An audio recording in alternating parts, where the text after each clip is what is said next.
Hi, I'm John Dawson. I retired at 50 just a few years ago after building enough passive income to leave the rat race.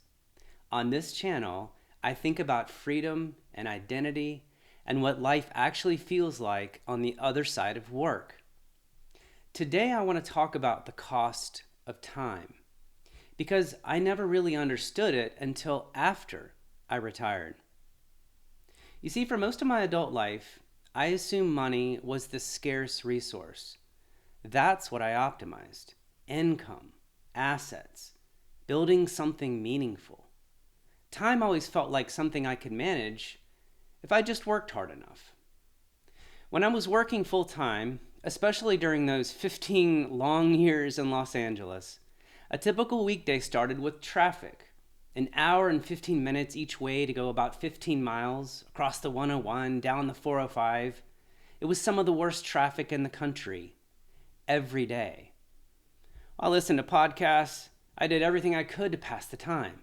But sitting in that much traffic for that many years was painful. It's hard to even think about now without feeling it in my body. And it wasn't just the inconvenience. It was knowing that if something happened at home, if one of my kids needed me, I was always an hour and a half away, physically unreachable. And that part was hard to sit with.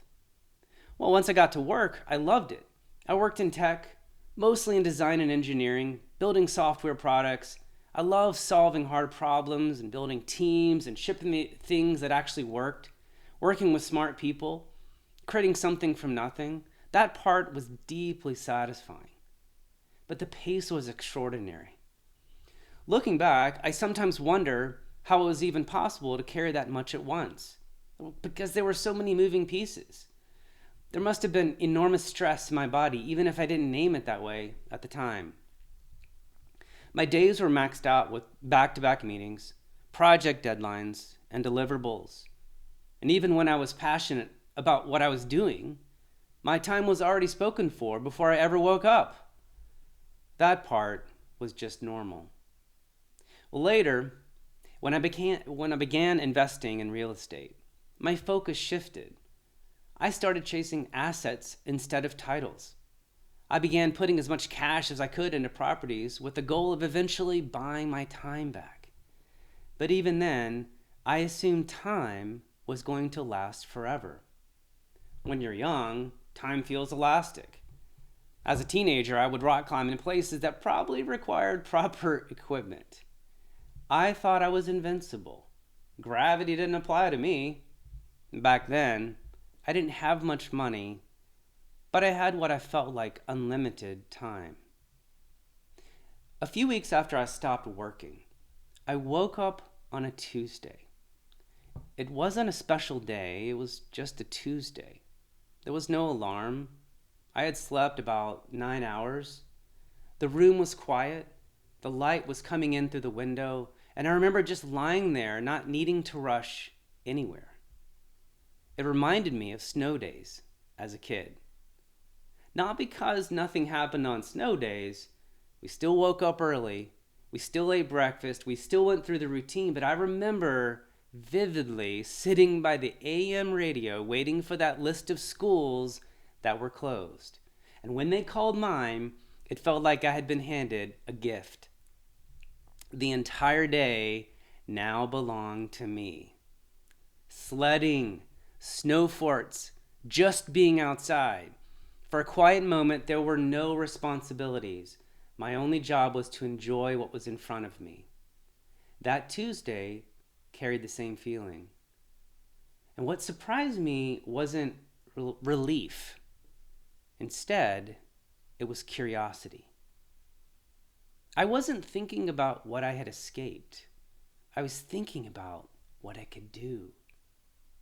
And that question hadn't led my mornings for a long time. So I made coffee.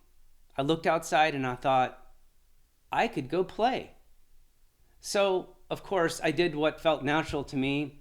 I grabbed my disc golf bag and headed to the course in the middle of what used to be my workday.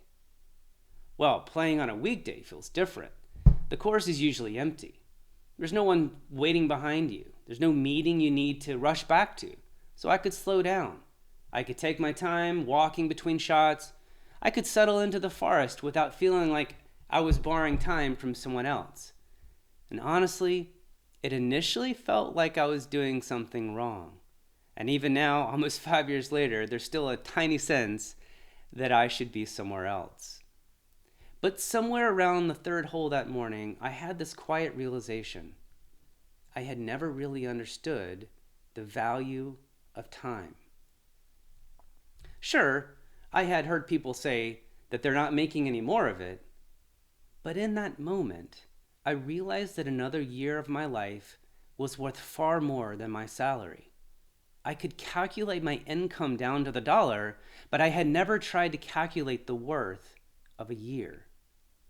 While I was trying to squeeze every ounce of productivity out of my days, I was physically present a lot of the time, but mentally, I was somewhere else. I could only give a fraction of myself to the people who mattered most. My wife, my kids, my friends. I wasn't fully there in the way I wanted to be. And even when I was home, part of me was still at work. What's sobering to think about is that without some kind of wake-up call, I might have continued chasing money and titles, recognition, career for the rest of my life. The corporation or agency pays you well, and sometimes handsomely, but they own your weekdays and sometimes weekends. Then eventually someone else steps into your role. That realization was sobering. But now, my time is my own.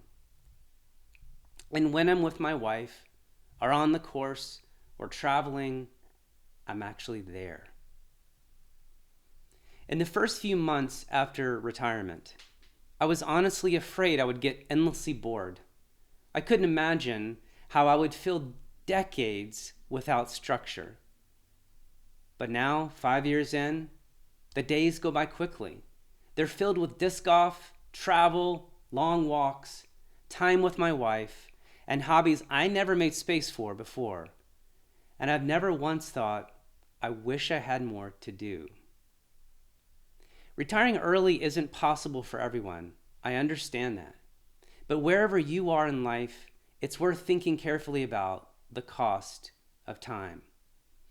The older you get, the more valuable it becomes. If you're interested in joining me on this journey, I'd encourage you to subscribe or drop a comment below if anything stood out to you. I genuinely would love to hear how you're thinking about these things. And as always, thank you for tuning in to John Dawson Retirement.